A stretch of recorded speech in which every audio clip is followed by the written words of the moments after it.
Never enter the DarkNet. Part 1.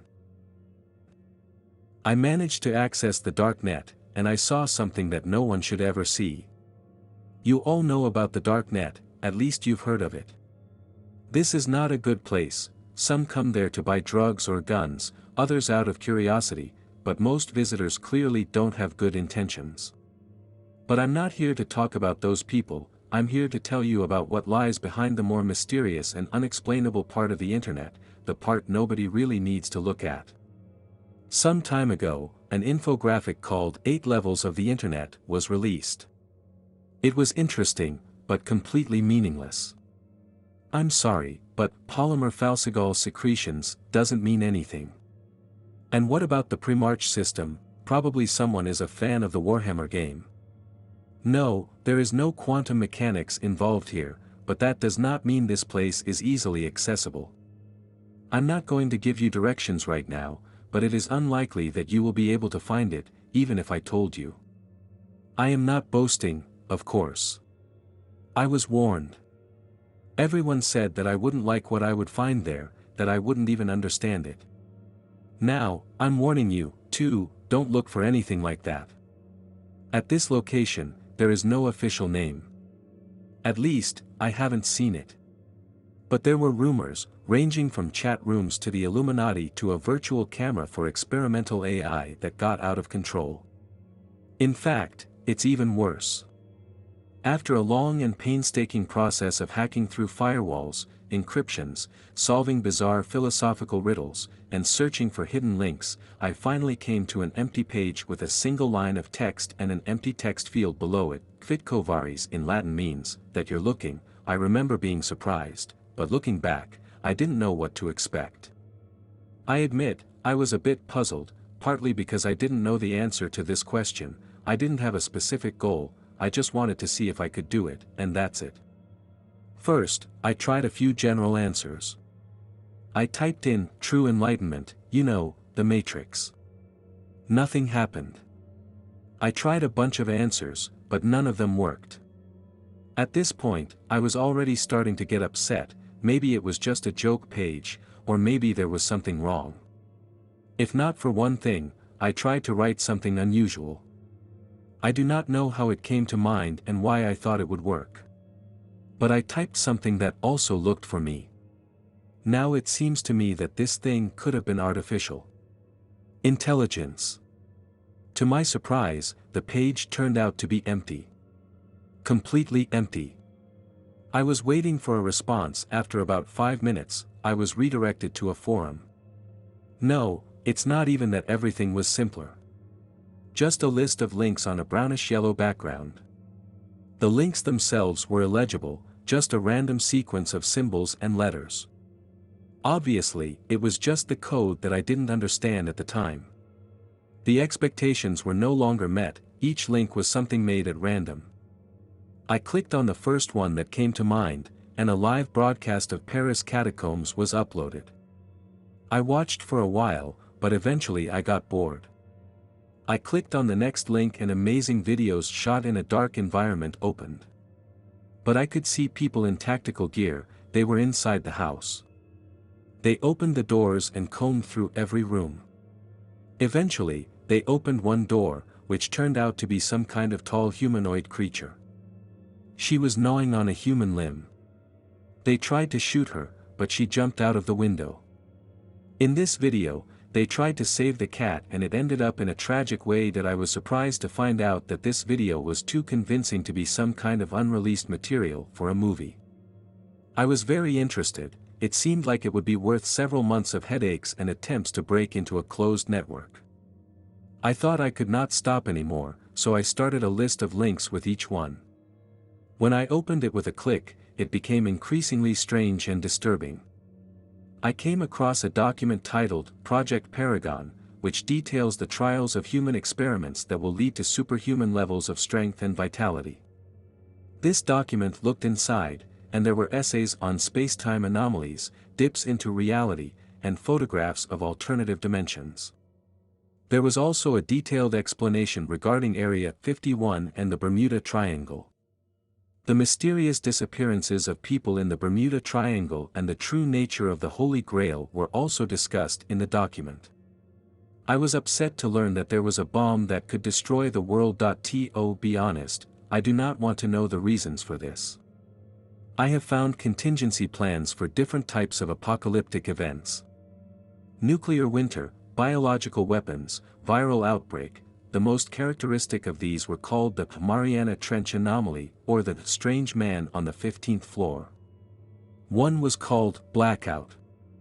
There were also recovered logs of hunting expeditions to werewolves, numerous 911 recordings from residents of a Texas town about dozens of missing people in the 1970s, the 7th year, and even diaries belonging to people involved in the incident at Woodpecker's Pass.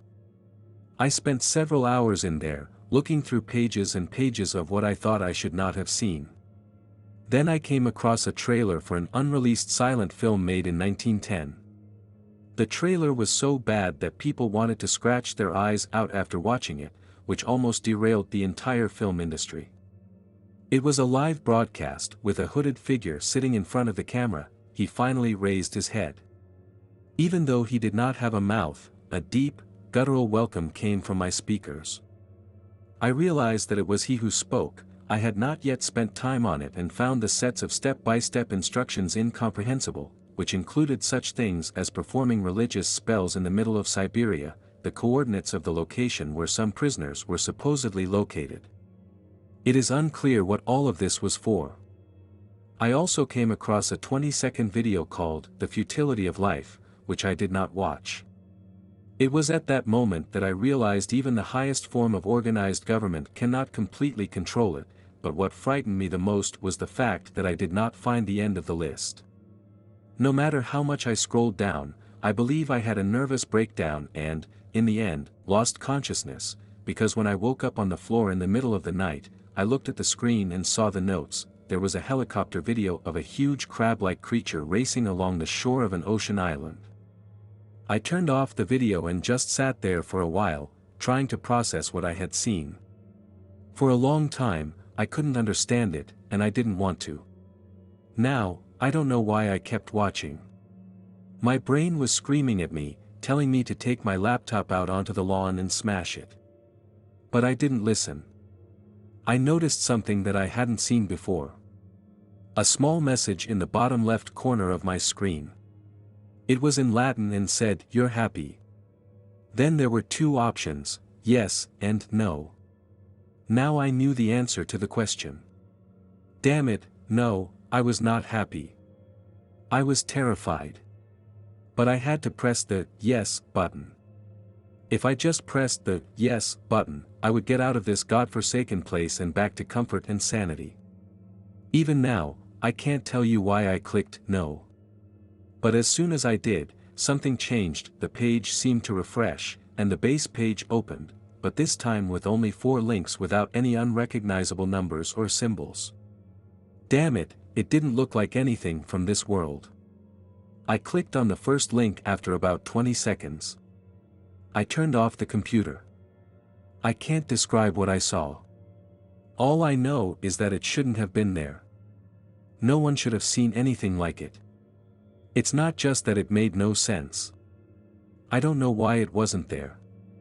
I can't figure out what I'm seeing. It wasn't like a drawing or something. I could make out moving objects, but they didn't move like any creature on Earth. Colors that I've never heard before. Thinking about it makes my head hurt. This is my best attempt to describe it. There are 3 dimensions in this world. We can move forward, backward, left, and right. But it was not limited to those objects. I can't go into further detail. I only know that it was something I shouldn't have seen, that I didn't want to leave the room for a second. I didn't think I could leave the room. I had been planning for a long time. I needed some fresh air to get out of the house. I wanted to walk or do something else, damn it. I was thinking of running a marathon in the middle of the night just to take my mind off the situation for a few hours. I was already putting on my jacket when I heard a knock at the door and stopped. Of course, I wouldn't have opened it, but about a minute later, there were 5 more knocks, and then a voice rang out, "Open up. We know what you did, but nothing will happen to you for that, we just want to talk about it." In the end, they didn't pose a threat, and I agreed. I opened the door to two tall, slender men in suits. They smiled at me and said, "We can come in." I still didn't know how they had found me, but I was sure that I had broken the law. We all sat down on the couch. I guess I just wanted answers from them. One of them looked at me and asked me a question. "Just do us this favor and we'll leave. Please tell us the device you used to log in." I didn't ask any questions, just ran upstairs, then came down and practically threw my laptop at them. They grinned, headed for the door for the last time, and when they were about to leave, one of them turned around. "I don't need to be warned, but please don't try it again without showing it to anyone. Let's find out sometime if you'll do it. I don't know who is wrong, or if I am. I have terrible nightmares and go to a therapist. But I still don't think it will help. I won't allow it to consume the rest of my life. The fact is, I'm afraid it may not be possible. There are things we aren't supposed to know about, maybe for our own safety and sanity. Maybe we should just leave it alone. It would be better for you to look for something like this, but it might be too late for me. I have not forgotten. In this sense, it's not so easy to stop. I swear, I see this strange dude like this every time I close my eyes. But maybe it's not so weird that my brain couldn't figure it out last time. So how could my subconscious have created you like this? I don't want to think about it anymore. But I can't see, or my problems aren't right now. I thought it was just in my head. I ended it after the men in black paid me a visit. But the world is actually not as simple as it sometimes seems to us. And later, some strange things started happening to me. My vacation ended. I returned to my job. And it seems to me that I am being watched. No, this is not fiction or fantasy. I am sure of it. Anyway, I didn't notice it at all. Whoever the hell they were, they used different vehicles. Always the same scenario after work. I get in the car and drive home in another car. He always following me until I turn into the driveway is strange under normal circumstances. I could call it a coincidence, but it happened 3 times in a row. I'm not sure what they want, but I'm sure they're watching me. I hope they understand that I'm an ordinary person and pose no threat to them. I've considered laying low or leaving town for a while, but every time they get closer, I try to see them in the rearview mirror. The windows are perfectly tinted and I turn into the driveway where they are driving down. I don't know what to do anymore. I swear, every time I use public transport instead of getting behind the wheel, I have never wanted a drink more. Today, on Friday, after work, I went to a bar. I think it was an experiment to check how closely they watched me while I drank. That I was in the bar and I could not take my eyes off the windows. After I had gotten drunk enough, I caught a taxi and was surprised again. They appeared again and followed us right behind us. But what I did not expect was the same car as yesterday. It seems they refused to act incognito. I do not know what to think about this. Damn it, something else has changed this time. Nene was passing by when the taxi stopped. I turned around and saw that damn car parked half a block from my house. But I just walked into my house. What the hell should I have done? To call the police? It didn't even occur to me, to be honest. I don't think it would have helped. It's been 3 hours and they're still there. I haven't been watching them all this time, so they don't know if they really are in the car. It's not fun to think about the world. I won't. I'm going to sleep. It's about 2 o'clock in the morning. I just received a text message from a hidden number. After leaving the house, don't use the front entrance. They are still there. Go to the 24-hour diner 5 blocks away. Do not try to drive. Hurry up, they will arrive soon. Make sure that you are not being followed. Leave the light on in the house. After reading this, I froze. They are coming here. Why, who the hell is texting me? I do not know what you would do in this situation. But I took into account the warning at this point. I was paranoid, exhausted by fatigue, and put on my jacket. I took off my backpack and went out through the back door. I also took another laptop with me, I don't know why. But I felt that I needed it. I waited a second and then climbed over my own fence, making sure no one noticed me. I headed to the diner after about 40 minutes. I finally got there. I could have come earlier, but almost ducked into the bushes every time a car drove by. The visitors looked at a table with drunken students. Several truckers and a guy in a suit were there. A hoodie sitting at a distance, typing something on a laptop. He didn't look threatening. Their words were rather stringy. I made an educated guess. I went over to their table and sat down. They looked at me. "Hi, what do you need?" I asked. There was a short pause for a second. I was worried what if it wasn't them, but they spoke correctly. "I sent you a message," they said. "They were watching you," I replied. "No, I don't think so," they nodded perfectly and then laughed like I said something funny. "Dude, you screwed up," I said. "Yeah, it's hard to disagree with that," they chuckled. "But what were you doing at all, that you weren't trying to find anything?" "I swear," I said, "I was just doing it for fun, not for specific purposes to find something." They looked at me with surprise and disbelief.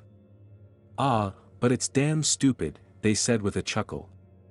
"Of course, it would be great if they were a spy or someone else, but I guess they're just like us."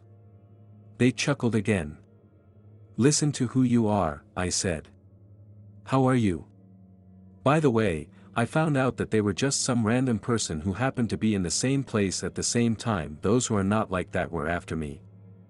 I bombarded them with questions. "Okay, calm down. I won't tell you who they are. I don't know either, but I can tell you that they don't have good intentions." I thought calmly, "How do you know about them?" He paused. "They came after me when I was also able to access the dark web. I found some secret space-related information and started reading it an hour later. The door was kicked open, and it was a few months ago. Then the surveillance began, and in the end, I decided to run away from the city." I was confused. "Wait, what do you mean, they tried to kill me?" "Dude, I couldn't believe it. You were just watching it." "I read the documents and that's all. Teach others how to get there or something like that." He arched an eyebrow. "No, why are you asking?" I was confused. The fact is, they basically posed no threat to me. I said they just came and took my laptop and warned me it was his turn now. However, shocked, he seemed to be thinking about something. "Then, you asked me what the men in suits looked like." I answered that they were just men in suits. The next question came from him, and I answered it, but then I remembered his words. They asked me what my priorities were, and this question seemed very strange to me. His face paled for a second. "Yes, he is strange." In the end, there was an awkward silence. I asked him a question that I haven't gotten out of my head since that night. "This page with 4 links. What the hell is this?" He arched an eyebrow and said he didn't understand what I was talking about. Here, I tensed up after explaining to him, in general terms, the features that I had seen. His expression completely changed, and I noticed a sudden flash in his behavior that you entered into the hint. He asked me that he was also looking for me. I answered him. At that moment, I was completely confused. Didn't he do the same thing as he just had done? He shook his head. No, he slammed the laptop shut and stood up. "So where the hell were you going?" I asked. "We had been here for too long. Look, I knew you had questions, but I couldn't answer them. I went to a motel that day or somewhere else, and he disappeared. What should I have done to stop him? I still had no idea who that damn guy was. The only thing I managed to get rid of was his name. It was Jackson. And even she probably wasn't really tired, still a little drunk. And I went out. I left the diner and tried to find the nearest motel. I wasn't having any fun at all. And here I am, sitting in some seedy place at 4:30 a.m., I could put matches to my eyes, but every second I looked around, this was the pinnacle of crappy situations that happen. You can imagine, I think I tried to get some sleep, but I couldn't do anything else. I'd figure it out that morning, Saturday. It was 8 a.m. and I hardly slept. A creeping, sinister feeling had settled in my stomach that something was wrong. So I turned on TV, although it cleared my thoughts a little. What I saw next caused the opposite effect. It was a news program about a toilet in one of the city's restaurants. A man's body had been found, and a photo of his passport had been shown. Damn, but that victim was one of those guys who came to my home that night. They took my laptop. There are no suspects. Please, if you have any information, call the editor's office or the police. I'm staring at the screen. What the hell is going on? My phone suddenly rang. A message came from an unknown number. It said, in the men's locker room on 5th Street, go to locker number 128. The combination is 1227. Further instructions will be sent to you. Do not take your phone with you. It's not a good idea. Who knows what might happen? If you do take it, be careful not to leave any traces of your whereabouts. If you could have tracked me down before, it never occurred to me. But I did see the car that had been following me parked right outside. Fortunately, the driver and passenger were wearing gloves and had a briefcase. They were heading towards the entrance. I sent this message to my email address. I'm emailing myself and a friend. We need to act quickly. By the time you receive this message, I will have thrown the phone down a toilet. I also thought about getting rid of the laptop, but I decided not to. Maybe there's still a way out. Damn it, I am now flying to Scottsdale, Arizona State. In fact, I hadn't left the state in 6 years. I didn't expect it to happen under such circumstances. Anyway, let me step back. It so happened that I lost my laptop and heard someone trying to pick my lock, so in a stressful situation, I never behaved perfectly. So you can imagine how I felt. But the human mind is an interesting thing. When you think you've reached a dead end, your will to live is really strong. I thought I was the only one who would escape from here without hesitation. I ran out and climbed over the railing. Fortunately, I was on the 2nd floor and did not break my legs. Now I had to decide whether to run or hide. Both options didn't seem very promising, and here I am. I noticed a taxi parked at the other end of the parking lot. I rushed to it. I knocked on the driver's window. The driver, Mr. Horvath, asked me, "No, I'm not here." But I nodded anyway. "You said 8:40, didn't you look at me, confused and finished earlier, let's go." There was anxiety in my voice, but I tried to hide it. The last thing I wanted was for this guy to take me for a madman and drive away. I sat down and gave him the address. We drove away. When we were leaving the parking lot, I looked back at the 2 men I had seen getting out of the car. Now they were standing on the balcony where I had just been. I knew that behind their sunglasses there was a murderous look directed directly at me. Despite all this, I went over the information I received in my head. It meant that everything would be done before this message was intercepted. This meant that I was still on the hook. If they didn't know where I was going yet, they would find out soon. After about 15 minutes, we finally got to the place. I immediately rushed to the locker room. It was almost empty. I kept saying the combination to myself, but there was nothing else I could do with this. Before that, I didn't really care about the answers. But now it seems I had no choice. I'm finally here. I found a locker. I don't know why this guy chose such a place, but he typed a combination on a combination lock: 12 on the left, 27 on the right, 33 on the left, and opened the door. There was an old BlackBerry model and an envelope inside. I opened it and found a $2,000 cash plane ticket and a note with terrible handwriting. The words, "Check the password for Trail's phone," were written on it. I obeyed and downloaded the ancient device. It amused me as a child when I begged my parents for the same one. I quickly examined the phone. It turned out to be almost empty. There were no downloaded applications, no pictures, nothing. One contact called me. I answered after the first ring. A voice rang out. There was uncertainty in it. For some reason, it seemed familiar to me. Who it was? Well, how the hell was I supposed to respond? "I got your message." I answered, and there was a short pause. His response caught me by surprise. He asked me what my religious affiliation was, and now he was becoming more aggressive. Why the hell was he asking me that? I thought, but I did not have the strength left to interrogate him. He was raised as a Protestant, so he must be an agnostic now, I replied. He seemed relieved. Then, I dropped the comment that, "This guy is crazy" or something like that. My thoughts were interrupted when I received a message. He had sent me the address and room number.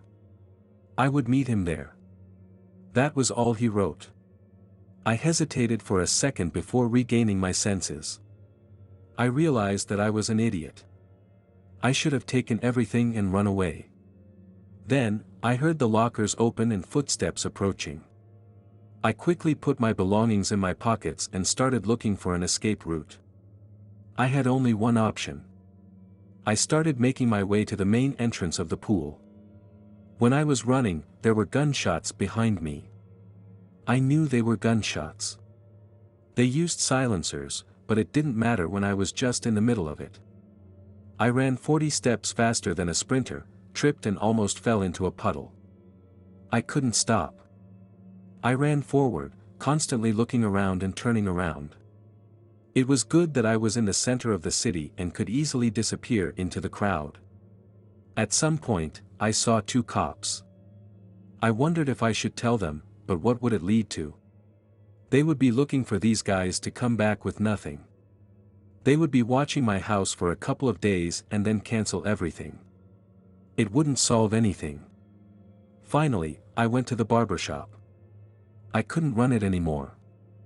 They looked at me like I was crazy. To hell with everything. I thought I was there, I could make myself less recognizable. I asked him to shave off all my hair. I spent the rest of the day making various purchases, a supported laptop and a new set. After packing my clothes and a pair of glasses, I called a taxi and headed to the airport. The flight was scheduled to take off in a few hours. Let's see how it goes. The plane landed as I was leaving the airport. I recoiled in horror at the heat. God, it's November already, how can anyone even live here during the summer? I called a taxi and got to the Holiday Inn hotel. I laughed at how ominous it sounded. I went up to the room and knocked on the door, a million thoughts racing through my mind. What if it was a trap? I even thought for a second about running away, but realized that wouldn't solve anything. A minute later, the door opened and a wave of surprise overwhelmed me. Looking back, I understood exactly what I should have expected. One of the guys who had come to get my laptop had opened the door politely and was talking to me. But this time, he didn't look well. He had a black eye, a split lip, and overall, he seemed tired. The guy took a good look at me and motioned me inside. He walked with a limp and had nice hair. "Dude," he murmured softly, sitting down on the bed. I sat on the sofa across from him. There was a long silence during this time. He just stared at the floor. To be honest, I didn't know what to say, so I didn't say anything. Finally, he spoke. "Now I can tell you what happened." He said that there was an incident in the Paris catacombs about 4 years ago. The 4 teenagers decided that it would be a good idea to escape during the tour. I think that they got lost because they never returned. The police searched everywhere around, but they found nothing. Eventually, the government decided to install infrared cameras everywhere, just to see what would happen.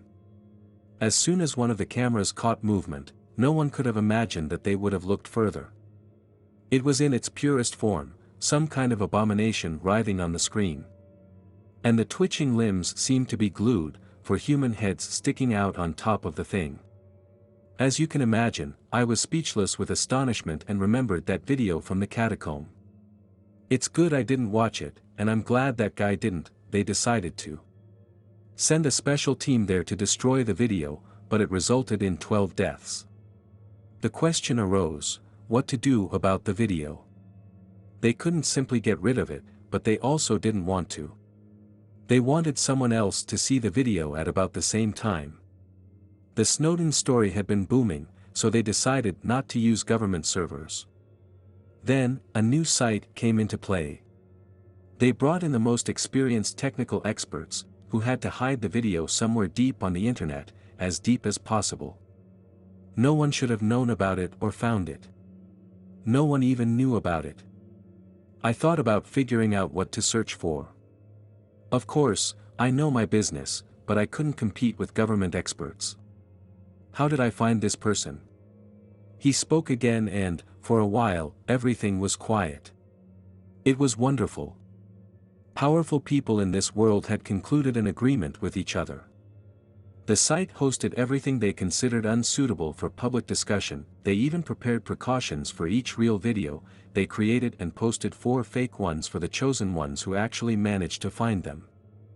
Wait, I couldn't believe it, and he grinned. Yes, most of what you saw was nonsense. Doggy, I didn't know how to feel about it. I guess I felt a little relieved. The logic is that, as soon as people find it, they start looking further. However, because everything is fabricated, nothing will pop up and the page will be reset when they come to that. It's just a site with fake video jokes or something like that. At least that was the idea.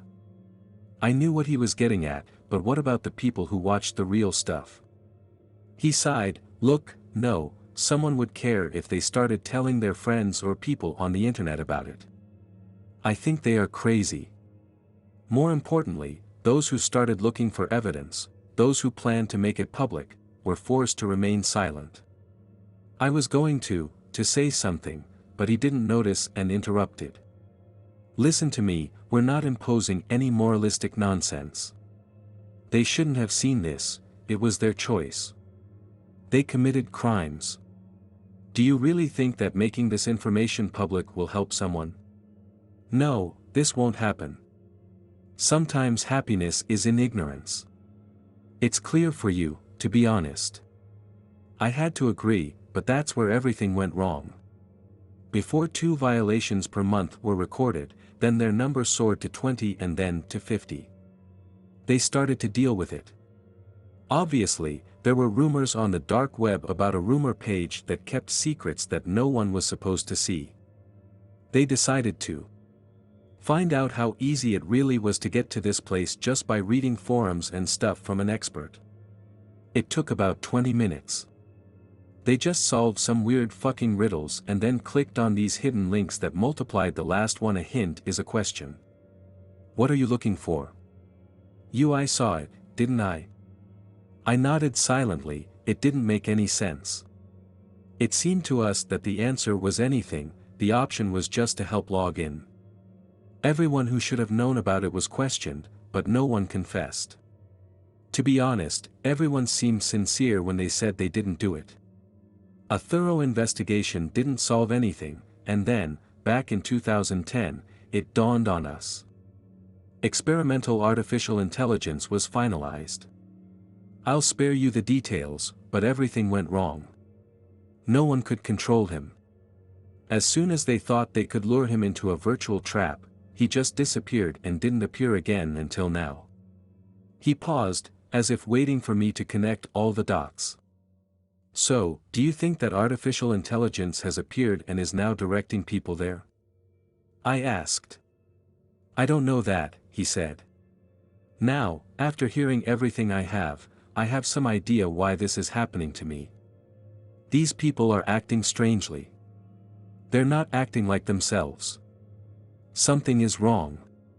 You're not following me because of those links, are you? He just nodded. And because of what I'd seen after that, and you think this artificial intelligence has something to do with it, another nod. Well, what did I see? He paused for a second before speaking. I can't tell you what it is, something that even I don't know. I know, I can only tell you that there are some groups of people outside of any government who are looking for this kind of thing, forbidden knowledge, and they somehow know that you saw it. And they want to know what you know. And they also came after you. I said yes, they know that we talked to you. A wave of guilt washed over me. It was because of me that guy was killed in the bathroom of the cafe. However, that feeling quickly turned into disappointment. Well, what the hell should I know? I don't know what I saw, he laughed dryly. But they really don't care. They'll rush for anything. Who do you work for? I finally turned to the government. And the question has been in my mind ever since I arrived. I came here, as if that were all he had to answer. He got up and took out his car keys. We need to figure this out. It's time. I asked Vegas, and, to be honest, in any other situation, I would love to go there. But not in this case. We went outside. He led me to an old, battered sedan. But, by the way, it was inconspicuous. Call me Ben, he said, looking at me with a smile. I knew he was just trying to cheer me up. The road was long and difficult. At this point, we were hardly talking. My mind was already boiling. So I didn't ask any questions. Although I remember one strange conversation in which a band member warned me to listen if something happened. There should be a file on the BlackBerry called Unforeseen Circumstances. It contains everything you need to know. I was worried that something might happen to you, so I asked. I don't even know why, just in case. So as not to lose the phone. In fact, I knew that a lot of things could happen. I just didn't know. He woke me up when we arrived at the Macaroon. When we got to the Macaroon, I was confused. You have tickets for the... I don't need a plane. He replied. We got out of the car and he followed me further. Everything was very strange. He just walked past people, past the reception desk, and everyone else. They didn't even notice him, or me either. That's when I wondered who this guy really was. When we passed various shops and restaurants located in the waiting area before boarding, he turned sharply. I almost tripped trying to keep up with him. He went to a modest door, located right between two shops. He opened it and I followed him. We walked along several men in suits occasionally passed us on the corridors, but they didn't seem to notice our presence. Finally, we reached another door. This required a keycard. He took it out and scanned it. I had no idea how huge this place was, as we had to walk for at least 15 minutes to get to the next terminal. The door led to a flight of stairs that took about 5 minutes to descend, and then we arrived at what looked like another terminal. It didn't look like something futuristic, or anything like that. It was an ordinary terminal. Planes obviously don't take off here, he said. I nodded, and noticed railway tracks. And now we're waiting, Ben concluded, sitting down on a bench. I wasn't sure what kind of place we were in, but I decided not to ask. I just thought, let's see what happens. As it turned out, things weren't quite as simple as they seem these days. There was a sign. I went to use the toilet in the back of the building, but when I returned, the sign had changed. To rinse my hands, I noticed something like a card inserted into the side panel and mirror. I pulled it out and it turned out to be a standard business card, white with black text. That's what was written on it: "We are looking for a meaning for the whole world." As the seconds passed from the moment of weaning, our fate was sealed. We would meet face to face with the spirit. We didn't need hope, but we had our faith. We would not stop until we turned to dust, and all for the sake of the God we relied on. I thought eerily and then turned the card over. It was written in big bold letters: "FPB has no idea."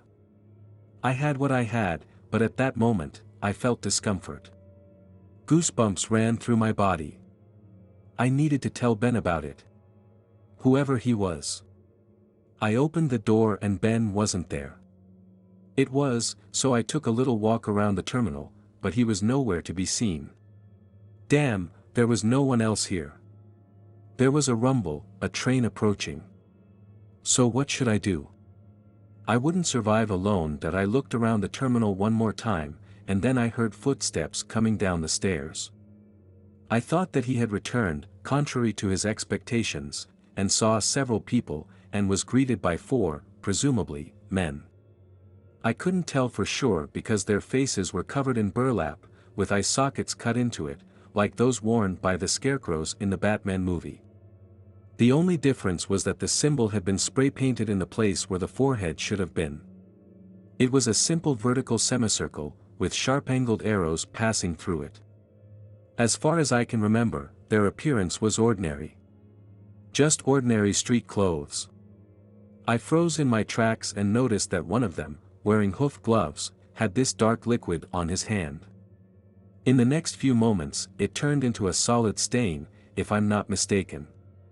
I remember when the train came to a stop and these guys ran towards me. I rushed. By the way, it was an unusual train. There was only one carriage and one set of doors. When I got off, I noticed that there were no other passengers on the platform. I was alone. That I remember frantically searching for the door, but after getting into the car, the doors suddenly closed. I watched in horror as those creatures got closer and closer. When there were about 10 meters between us, I closed my eyes and just started praying. I opened my eyes when I heard a knock at the door, and at that moment, the train started moving. I saw the crazy eyes under the masks that accompanied me. I was safe, but I only turned on my phone again after that and examined it carefully. Of course, I found the text file that Ben had mentioned. Only I have no idea where I am going, and you can't tell that I'm waiting for you. My head is splitting, and the only thing that keeps turning in my thoughts is that I shouldn't have gone somewhere I didn't need to. I won't say that everything went well before, but every time there is less meaning in this world. I opened the file due to unexpected circumstances, and this is what I found in the situation. The agent dear, player name. If you are reading this message, I believe I have been removed from the game. I am not sure exactly what happened, but I think you may have reached the terminal. Here is what you need to do. 1. Get on the train as soon as it arrives. 2. You have only 10 seconds to get off at the 5th stop. 3. There will be no announcements or instructions. 4. Be careful, as the train will go fast. 5. Don't look out the window, as there is nothing to see. 6. You will be driving through a tunnel. 7. If possible, refrain from looking out the window. 8. We have been having some issues lately, so be alert.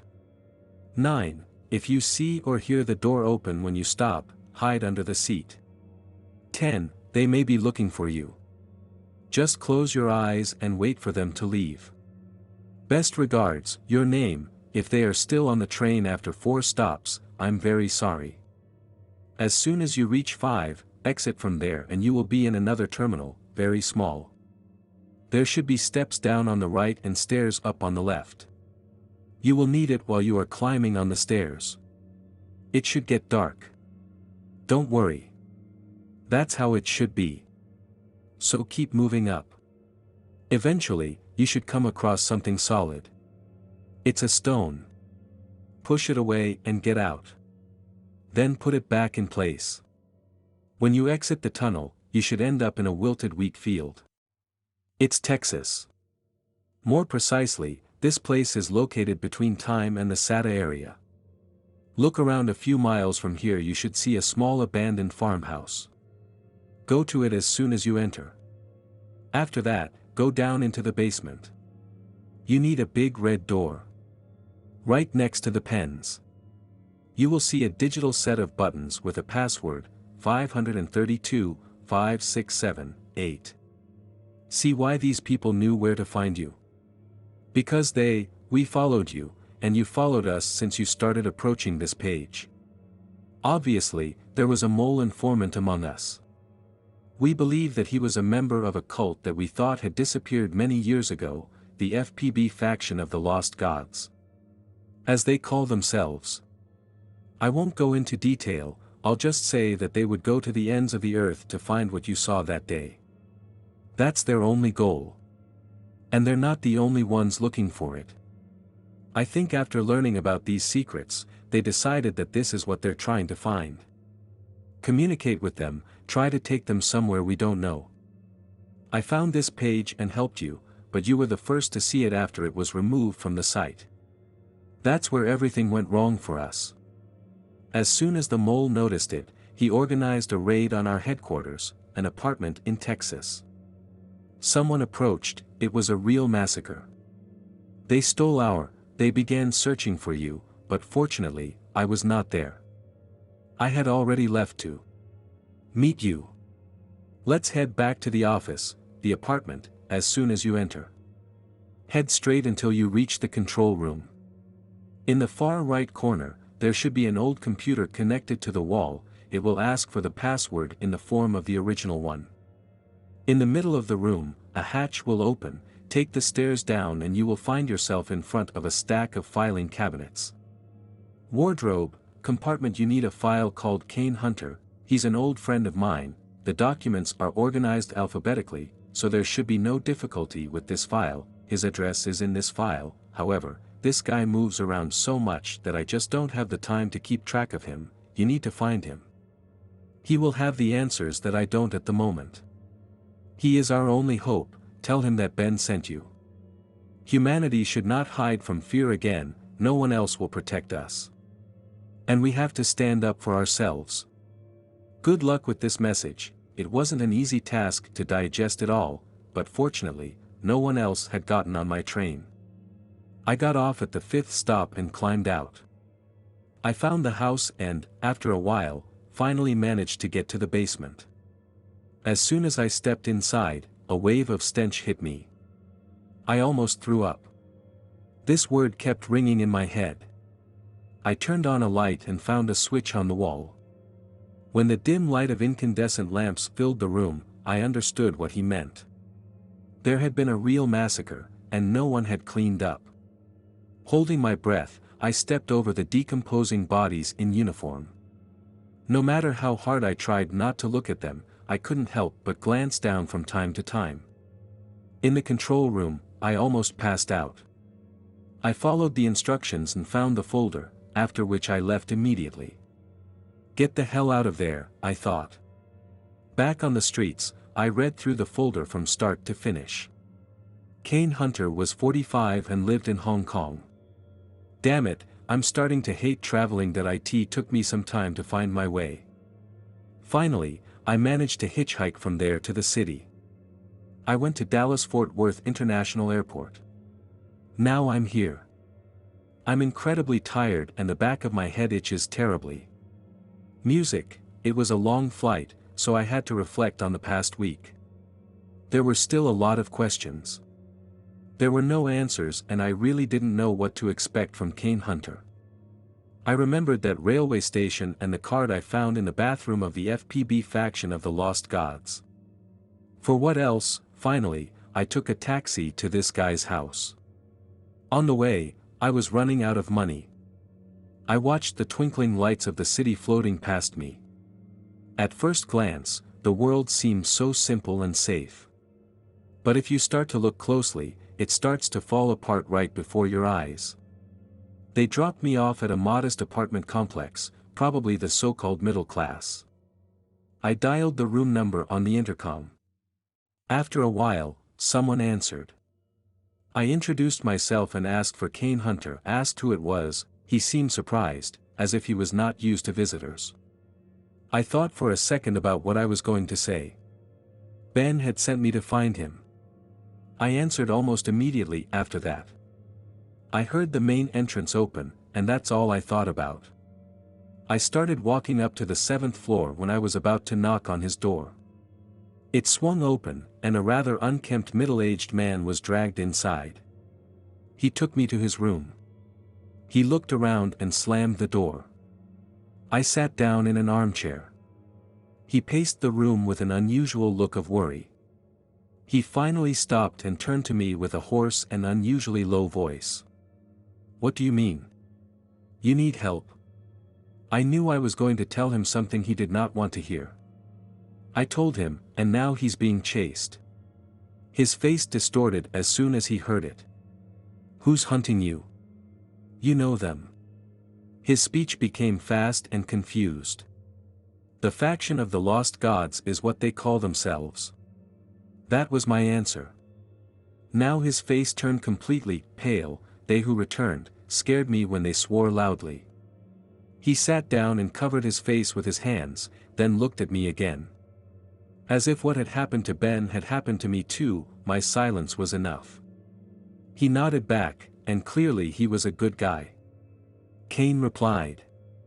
I nodded, and heard him mutter something, but I couldn't understand the words. It was time to ask the main question, which no one seemed to know the answer to. And what I saw was, he just looked at me for a few seconds and then finally said that I worked alone on the Kronos space station and had heard about such a thing. I didn't hear what he said, but that's because I didn't need to listen right then. I really had no idea what he was getting at. Then he told me about how the Kronos 1 entered orbit 1,500 miles from the ISS. It was intended for navigation and communication. In any case, this was it. What we were told was that they probably were doing something else, otherwise why wouldn't they tell the public about its existence? Anyway, it didn't last long. One day, we received a message from NASA from somewhere deep in space about some kind of signal or anomaly, something that didn't make sense. They didn't specify what it meant, but it was assumed that it came from behind the belt. Of course, this was all very strange to Kuiper, so they decided to check it out. They sent an interstellar probe towards the signal. It was supposed to reach it in about 9 years.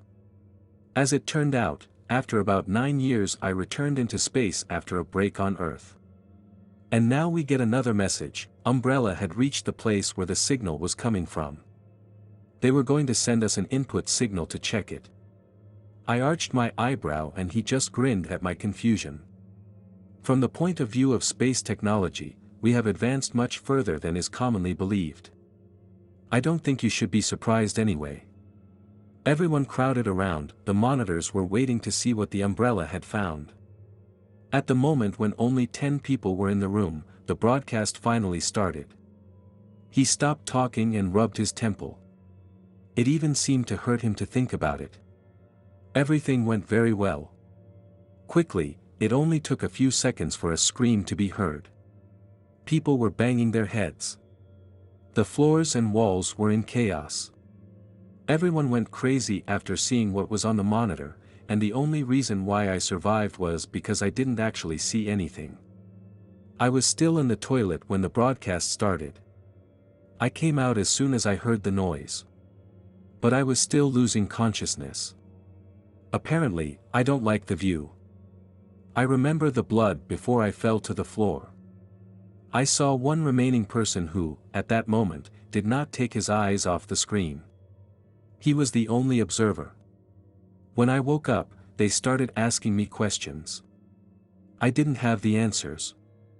I didn't know what to do that I saw it. Wait, so what caused the death? I asked the person who committed suicide about blunt trauma. He replied that everyone in this room was beating themselves to death. What the hell, I thought. Did I really see the same thing? So what happened to the guy who, as you said, was still watching? He also lost consciousness, but only for a minute. Besides, he asked what was wrong with him. It's okay. He didn't even mention the subject when asked what he saw. He just shrugged and said he didn't understand what they were saying. His name was Blake. He was always a strange guy. There was a pause. I was still trying to make sense of it in my head, but Kane continued, but his story didn't end there. I perked up in anticipation. Soon after he was fired, he seemed to just give up on everything that was happening around him. These strange tantrums occurred so often that they scared the hell out of everyone who worked with him. On the last day of his employment, he went crazy in the workplace. He didn't have any relatives, a few friends. I didn't know where he went. There were no traces left behind, but he traveled around the country without anyone noticing him. He recruited people to join the sect he had created. Guess what it's called? It didn't take me long to put two and two together and realize what had happened. He even wrote and published a manifesto explaining why it was necessary. He continued to say that there was something fundamentally wrong with the way our external world worked and that we shouldn't exist, and in general, he went completely crazy. The mind, or maybe it was something he saw that made him act this way, I don't know, for sure. He explained how Blake was always looking for something. Recruiting club members, he was looking for a record from the samples. You know, the umbrella still exists and it transmits what only the government has access to. At first, this information was on the DarkNet, according to him, by several hackers who tapped on keyboards from time to time. It was not such a big problem. But after what happened, almost nobody dared to look at the information, those few who tried, but you know the story. That's where it all went. It's unclear where I'm going to tell you about this. Almost nobody knows. He took out a pack of cigarettes and lit up. Took a deep drag. And continued after about 6 months. I returned to Kronos. They offered me a severance package. So that I could retire. Keep my mouth shut. But I refused. It was too self-confident. I tried to pretend that what I saw had no effect on me. It was a mistake that he stubbed out his cigarette and lit another one. It was a normal working day, when we were finishing some repairs and suddenly we heard a deep humming sound coming from somewhere outside the station. The sound was unlike anything we had heard before. Even now I can't reproduce in my head how it sounded. It was just weird.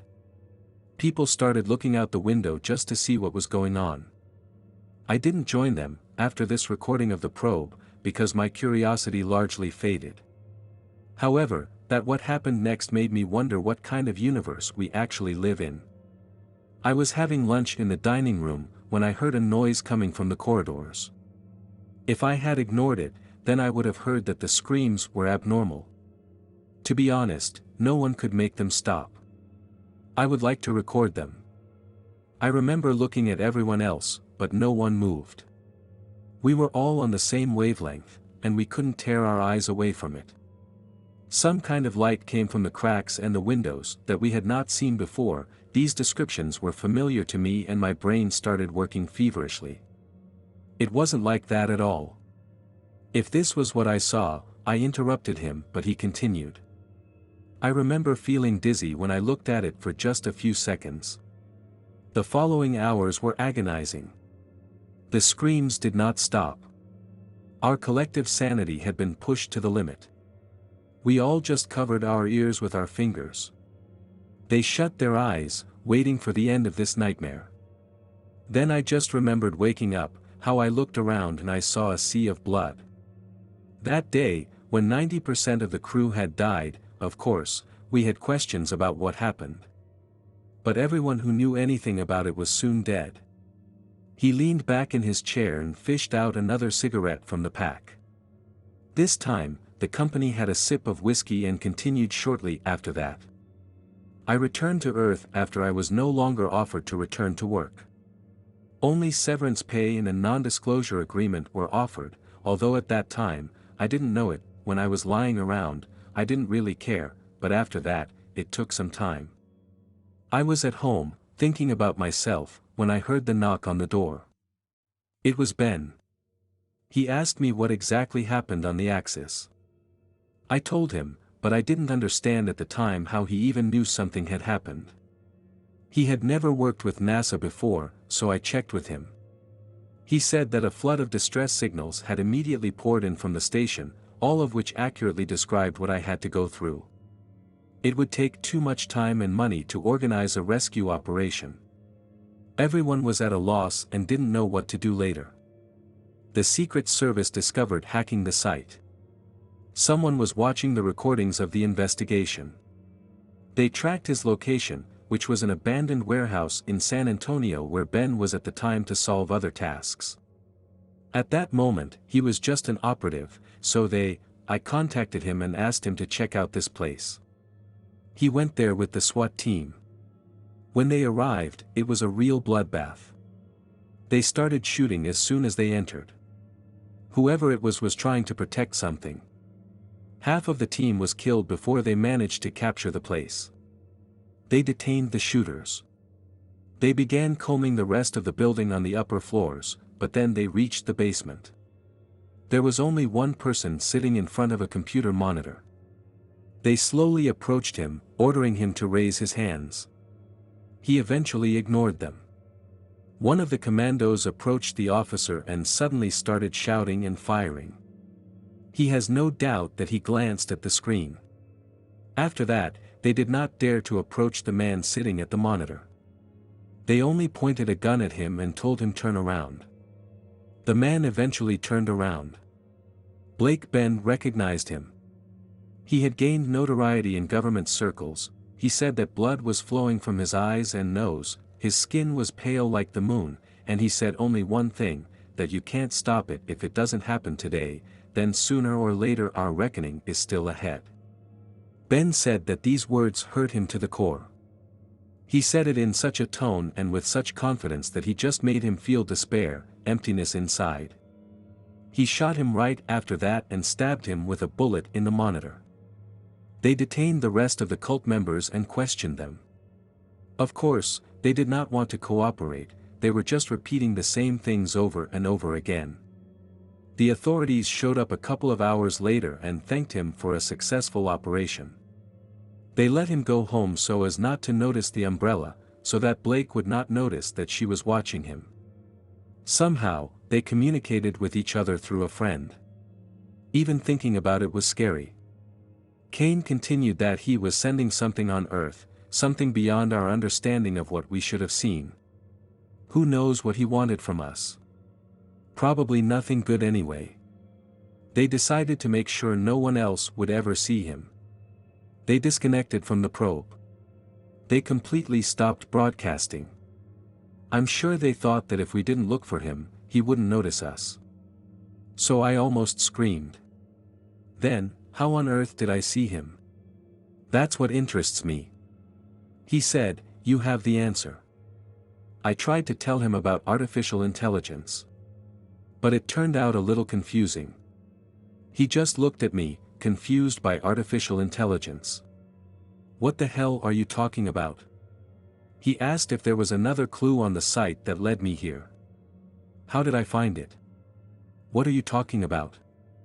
I thought that he clearly didn't know anything about it, anyway. I had too many questions. So I decided not to dwell on it. Who else of your friends has seen this and asked? I grinned at him. Who else is alive, like you? It sent chills down my spine. He continued, it begs the question, how long did you watch the live broadcast? Just a couple of seconds, I answered. No, almost half a minute at most. I saw various strange videos there. The appearance out of nowhere, the movements of objects that defy explanation and much more. Another thing after I said that, his face became impenetrable. Kane was shocked, looking at the ceiling. The words from the emergency message sounded in my head, you were the first to see the page after we deleted both sites. But why me? Why am I so special? Why did I have to do this to see? Keith spoke again, computers may know more about humanity than we will ever know. I stared at him in confusion. What a strange statement, he continued. If this page was indeed sent to you by artificial intelligence, perhaps it means something. It seems that no one else can see it, but you and Black are an exception. I thought about this for a few seconds, so that it wouldn't just be after a few moments of exposure. It pushes people to the edge of insanity. I don't know what I was seeing, but I liked seeing it. However, I couldn't help but ask another question. Kane nodded in response. I didn't want to continue thinking about it. I needed to distract myself from the conversation. I asked him if there was a spare mattress in the closet. He replied that there is a spare mattress there. As soon as I opened the closet doors, I heard someone trying to break into the room. Kane looked through the peephole and told me that there were 2 cult members outside. There were people in strange masks outside, and it was very scary. You know, people say that time flies when you're having fun, and those times when you think you're in control, when they smoke it out. I remember how Kane took out a gun from the kitchen cupboard and instantly knocked out a big guy, all this happening in a matter of seconds. The last thing I saw before I lost consciousness was the butt of the gun approaching mine. After a while, I woke up with my face pressed into the dusty floor in an empty dark room, my head splitting with pain. I wasn't tied up, but there wasn't anywhere to go. There was one door and it was locked. I turned my head and saw Kane walking in different directions. Look, I didn't take them to you. I was just trying to make myself feel better. He looked angry, and I have no doubt about it. He didn't answer, at least not on purpose. They know that I can't help them, otherwise they would have come after me long ago. He sighed. Everything was terrible. I turned away from him and began to feel the walls.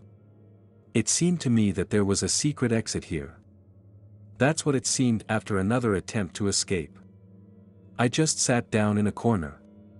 It wouldn't end well. I thought Kane seemed to read my mind because he said, "You know that you can't tell them how to get there." He looked at me again, this time with a serious expression on his face. The door suddenly swung open. 5 people, all with bags on their heads, 2 of them with shotguns. "You woke up fine," said the one in front. I recognized his voice right away. It was actually happening. He took off his bag and revealed a wide grin. It was Jackson, the one with the laptop from the diner. Things could have gone wrong. You could have just told me how to get there. And that's when I remembered our conversation at the diner, that I told him that I entered through the prompts that appeared on the screen. It wasn't that simple. It was enough for him, but I put that thought to the back of my mind. At that moment, I was incredibly angry about it. Something would have changed if the psychopaths had destroyed Bomer, anyway. Kane Jackson screamed and just sighed. They were destroying the world. Listen, I don't expect you to understand. I need your cooperation. But this world is wrong. It's a mistake. So you're just following the orders of someone. Crazy dead man before, Kane laughed. It looks like you guys are making the same mistakes. One of the men approached and hit him in the face with the shotgun barrel as he fell to the floor. There was a terrible sound. Kane started coughing up blood. Why don't you guys just kill me? I can't help you. And if I could, who wouldn't? Jackson grinned. No, we all have to see something. The more people who witness it, the better. This is the greatest salvation you can only dream of. At this moment, I just didn't have any answers. That's nonsense, I thought, but I didn't want to argue with him. It wouldn't change my mind, but I had questions about his actions. You found me, but I don't understand how you did it. He came up to me and he reached for my ear. I felt a sharp pain in the back of my head as he pulled out something that looked like a tiny computer chip. So that's what it was. I sighed irritably. Funny, but we didn't do that, he noted, discarding the chip. What the hell are you talking about? I asked, spitting on what I thought were the guys who were shooting at me. where I messed up everything. How did you get to the terminal? You needed a key. Jackson pulled one out of his pocket. Oh yes, and I forgot that they had killed everyone who had them. At that moment, I was beside myself with disappointment, not only because of him, but because of this whole situation, because of what we wanted. Send it to me, at least you know what it is. I paused and thought, I'll tell you what Black told me. We don't need to know that we don't belong here. Every second we stay, the universe deteriorates. We have to fix this. It's ridiculous. These guys really thought they were hunting something good. You guys are incredibly pathetic. I objected to those words. Jackson wrinkled his nose and the expression on his face changed. He pointed at the two men standing next to him and they started dragging me out of the room. As they were leaving, I heard Kane yelling at me to not give up. I tried to take the gun from him, but it was too late. A pathetic attempt. There was nothing I could do. They threw me into another room. This time, it looked more like the rest of the cult members were in it. Because about 15 people stood around the perimeter, computers were set up in the center of the room. There were wires everywhere. They forced me to sit in a chair and tied my legs. Jackson's voice echoed behind me. Everyone was already waiting. At first, I refused. Really, I did. But I think this was what they expected. First, they tortured me by drowning. Not knowing if anyone had experienced it, it was unpleasant. However, it wasn't enough. What followed was more than enough. One of the men took out a butter knife and slowly began to cut off my little finger on my leg. It seemed to take about an hour. Then, salt was brought. This pain surpassed everything I had ever experienced before. In the end, he jumped. You have 9 more, Jackson's voice sounded behind me. You can end this at any time. You can die in the way you were supposed to. When I heard those words, I got more motivated to tell them to go to hell. But I admit, I was getting closer to the turning point in the next step. It was incredibly painful. They started peeling the skin off my shoulder. It wouldn't have been so bad if it hadn't been for the boiling water that was then poured over it. Okay. I finally blurted out that they stopped. I heard Jackson breathe a sigh of relief, as if relieved. A smart guy, but all that. It was just a trick. I just needed a second's rest. My plan was to solve the puzzle before the clue and then turn the table over. If they were going to torture me to death, at least I would leave with a bang. The human spirit is hard to break. A billion thoughts flashed through my mind as I went through the entire process again, memories of family and friends, how well I had been having a good time solving all these riddles and puzzles, until this damn question came up again because I noticed something small in the corner of my monitor. It was difficult to read and had to close my eyes. It was just 2 words of text. Don't worry. I looked at those words for a moment. Damn it. What could it mean? That's when I realized everything. I remembered Ben had just told Kane he was sitting at his computer in the basement as the only observer. Everyone who saw that thing went crazy and killed themselves in some way. The artificial intelligence also knew that. I smiled to myself and felt like someone had poked me in the back. Just don't tell me you've changed your mind. We can continue what we started. Jackson's voice rang out. Don't worry. I answered. I quickly answered the question that I was also looking for. Soon, a familiar list of links appeared before me. I started scrolling through the page by clicking on various links until a familiar question appeared. I clicked yes, and there they were, 4 links that I leaned back in my chair. That's it.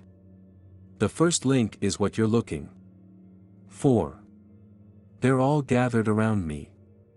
Will you see this for the first time?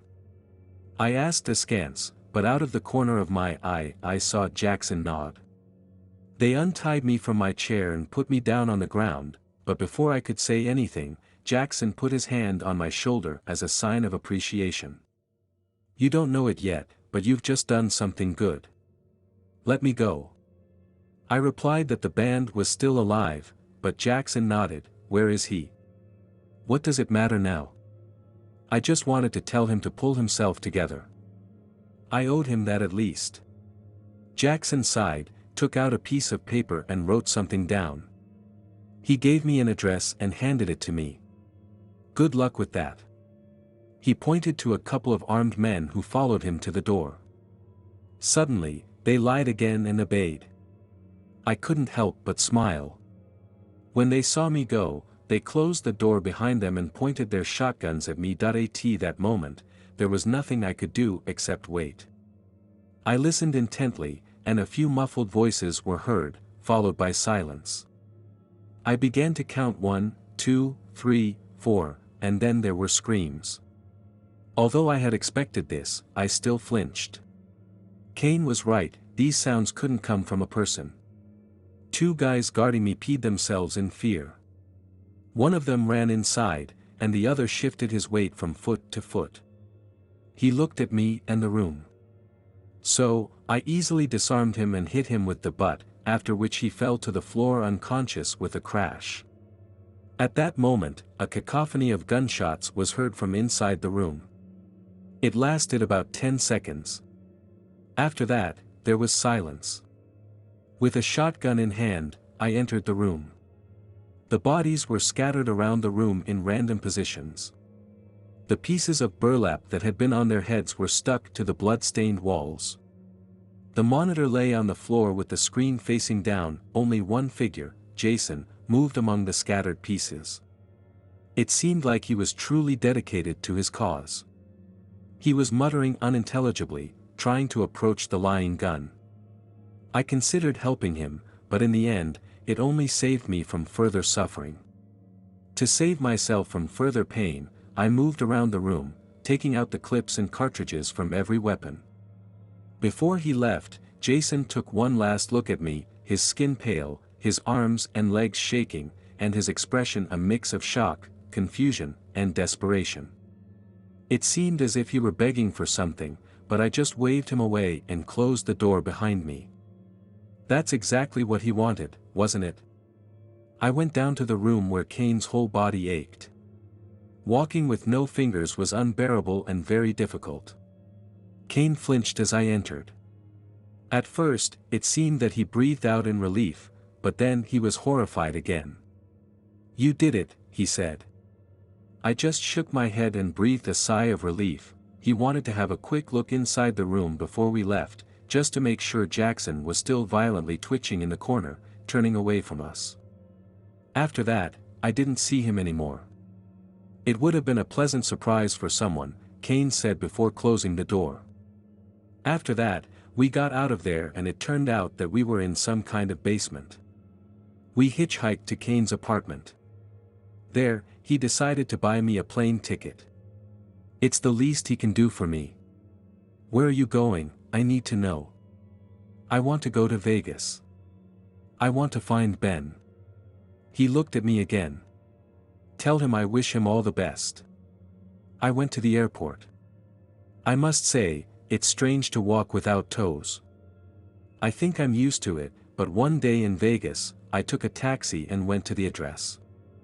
In front of me was a dilapidated house in the heart of the city. A rundown neighborhood. I hurried inside and started searching. I was looking around the whole room when suddenly, I heard a voice. It was Ben. He was standing in front of me, smiling. Hello, John, he said. How are you? I'm fine, thanks, I said. But how did you get here? And why are you here? Ben laughed. I came to see you, of course. I wanted to tell you that I'm sorry about everything that happened. It wasn't my intention to hurt you. I just wanted to help. But why did you do that? I asked. Why did you take me to that place? Because I thought it was the only way to save you, Ben said. I didn't know what else to do. I looked at him, not sure whether to believe him. So what happened to Jackson? I asked. He's gone, Ben said. He's in prison for what he did. And I'm here to help you. How? I asked, still unsure. Ben smiled. By being here for you, he said. And by helping you find your way through this difficult time. And with that, he took my hand and we walked away from the past and into a new chapter in our lives. A soft moan came from the basement. I hurried there and started calling Bee's name. The moaning got louder and louder. When I pulled the handle, it was locked. I just kicked her or punched her in the face as I went inside. Ben was lying on a dirty mattress in the middle of the room. His whole face was covered in bruises and he looked like he hadn't eaten in days. Bags of instant noodles were scattered all over the floor. He turned to me and smiled. I knew you could handle it, he said. I looked around the room. The little TV was smashed on the floor. Yes, they were. They wanted me to see it in the news. He grinned again. Damn it. I picked him up and took him out. It's okay. I'm okay. He muttered. Coming to our senses once we found ourselves outside, he took a deep breath. God, I don't even want to think about what I had picked up in that dusty, dirty room. But I laughed when it was finally over. I thought later they would check and fix my shoulder and leg too. In the end, we played one-armed bandits and then went to the seafood buffet served at the karaoke bar. I haven't had so much fun in a long time. I was going to leave the next morning, but Ben said he needed to catch up, to be honest, and so did I. In the sense that my job wouldn't wait for me until I got back. I never told anyone who I worked for or what I did. I told him when we were about to leave the hotel. Ben grinned. Yes, it was on purpose. You know. Come on. After all this, you're still keeping secrets. It's a secret. I casually nudged him with my elbow. After all this, do you still want to know more? He nudged me back. Now it's my turn to smile. But no. The taxi ride to the airport was quiet, as was the walk to the terminal. I was returning home to deliver an order when I finally spoke with South Korea 2 minutes before landing. I'd like to think that I'm doing everything in my power to protect the world from the strange creatures that inhabit it, to try and hide something that humanity will never see. I isolated them forever. He slapped me on the back before standing up and walking away. Stay in touch, okay? You know how they found me. After he left with those words, I waited for about 30 more minutes before my plane was ready to take off. The whole time I was in the air, I slept like a baby. When I finally reached my house, it was surrounded by police tape.